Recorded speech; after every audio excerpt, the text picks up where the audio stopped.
अस्सलाम वालेकुम। मैं शिराज मुश्ताक एक नई इंस्पिरेशनल स्टोरी के साथ आपकी खिदमत में हाजिर हूँ। आज हम इस कहानी के थ्रू ये जानेंगे कि हमारी डिजायर, हमारी डिटर्मिनेशन कैसे हमें हमारे मकसद तक पहुंचने में मदद करती है। कैसे कोई एक काम जो हम सोच लें कि हमें वो करना है, फिर हम ये न देखें कि हमारे रिसोर्सेस हैं या नहीं है। वो कहते हैं कि एक फकीर था, उसके 2 चेले थे। उसने 2 चेलों को एक टारगेट दिया रात के अंधेरे में कहीं जाने का और उन्हें एक एक लालटेन दे दी। लालटेन दोनों ने पकड़ी और सामने 2 फीट का तकरीबन उन्हें जो था वो फासला वो नजर आ रहा था और उससे आगे अंधेरा ही अंधेरा था। एक चेले ने वो लालटेन पकड़ा, 2 कदम चलता, 2 कदम चलने के बाद उसे 2 कदम अगला रास्ता नजर आता।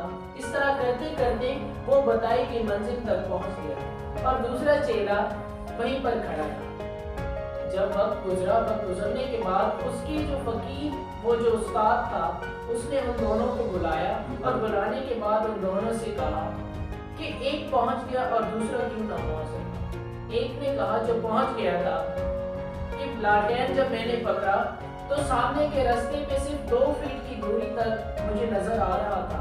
2 फीट के बाद अंधेरा था। मेरे जहन में एक बात आई कि ये 2 फीट का जो रास्ता है, ये तो जरूर चलने के बाद 2 फीट और नजर आने लगे। ऐसे करते करते आपकी बताई हुई मंजिल तक मैं पहुंच गया। दूसरे से पूछा कि तुम मंजिल तक क्यों नहीं पहुंच सकी। उसने कहा 2 फीट तो नजर आ रहा था, उसके बाद का रास्ता नजर नहीं आया। तो मैंने ये सोचा कि हो सकता है इसके बाद मुझे रास्ता नजर ही ना आए, तो मैंने वो 2 कदम भी चलना छोड़ दिया। तो उनके उस्ताद ने कहा कि जिंदगी में जब भी कामयाब होना चाहो, हालात कभी ऐसे होते हैं कि आपको कुछ तो नजर आता है लेकिन पूरी मंजिल नजर नहीं आती। लेकिन कामयाब वही होते हैं जो उन 2 कदम जो उन्हें नजर आ रहा होता है, वो 2 कदम चलते हैं।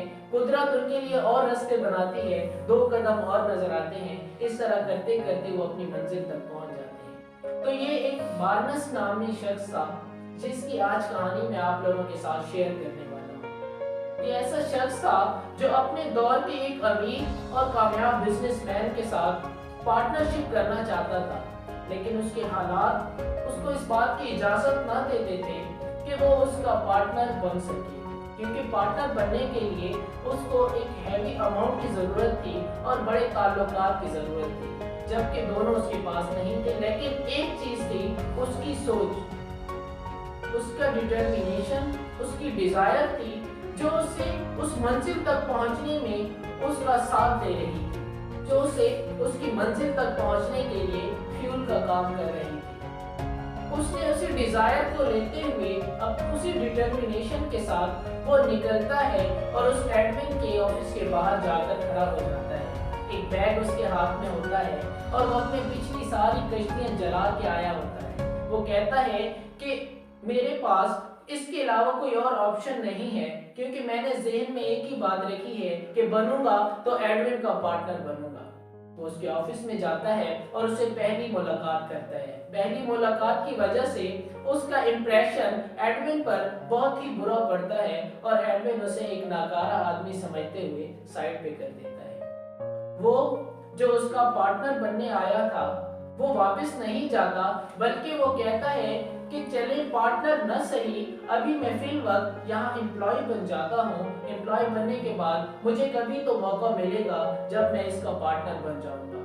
वो पूरी मेहनत के साथ, पूरी लगन के साथ वहाँ काम करता रहता है। उनकी कंपनी उस दौर में एक मशीन बनाती है जो बिल्कुल भी नहीं बिकती और एडमिन इस वजह से बहुत परेशान होता है, क्योंकि उसे लगता है कि उसके कारोबार में उसे बहुत बड़ा नुकसान हो गया है। इस मौके को देखते हुए बार्नेस सोचता है कि अगर वो एडमिन के इस नुकसान को पूरा कर दे, हो सकता है वो उसे अपना पार्टनर बना ले। वो उससे बात करता है और कहता है कि मैं उसकी एडवर्टाइजमेंट करूंगा और तुम्हारा सारा नुकसान पूरा कर दूंगा। एडमिन, जिसे लगता है कि इस मशीन पर पैसे खर्च किए हुए उसे डूबते नजर आ रहे हैं, वो उसको कहता है ठीक है, तुम्हें मैं मौका देता हूँ। वो मौके का पूरा फायदा उठाता है और वो अपनी पूरी मेहनत से काम करता है और बिल आके वो उसकी एक अच्छी मार्केटिंग करता है और मार्केटिंग करने के बाद वो उसको बहुत अच्छे दामों बेच देता है। इस तरह देखते ही देखते हजारों और लाखों मशीन्स बिकने लग जाती हैं और एडमिन को बहुत ज्यादा प्रॉफिट होता है। बार्नेस की इस मेहनत को देखते हुए एडमिन रियलाइज करता है कि ये आदमी, ये शख्स जो उस कंपनी में कभी उसका पार्टनर बनने आया था, वाकई वो इस काबिल है कि उसे पार्टनर बनाया जाए। उसकी इस कामयाबी को देखकर वो उसे बहुत बड़ा इनाम देता है और उसे पार्टनर बना लेता है। जी हाँ, तो मेरा आपसे ये सवाल है कि अगर आपके जहन में कुछ ऐसी बात आती है, कोई ऐसा रास्ता आपके जहन में आता है कि आप उस रास्ते पर चलकर कामयाब हो सकते हैं, तो वक्ती हालात को देखकर पीछे ना हटें। वक्ती हालात सिर्फ वक्ती हालात होते हैं और उस फकीर की कहानी याद करें कि जिसने अपने दो चेलों को एक लालटेन पकड़ाया था और एक मंजिल दी थी। हमेशा याद रखिएगा, वही शख्स कामयाब होता है जो 2 फीट चलता है और 2 फीट चलने के बाद ये उम्मीद, ये यकीन रखता है कि उसे 2 फीट का फासला दोबारा नजर आएगा और वो कामयाब हो जाता है। मैं उम्मीद करता हूँ कि मैं और इस कहानी के किरदार आपकी जिंदगी के अंधेरों में एक नई रोशनी लेकर आएंगे। अपना बहुत सा ख्याल रखिएगा इस दुआ के साथ कि अल्लाह हम सब के लिए आसानियां पैदा करता है।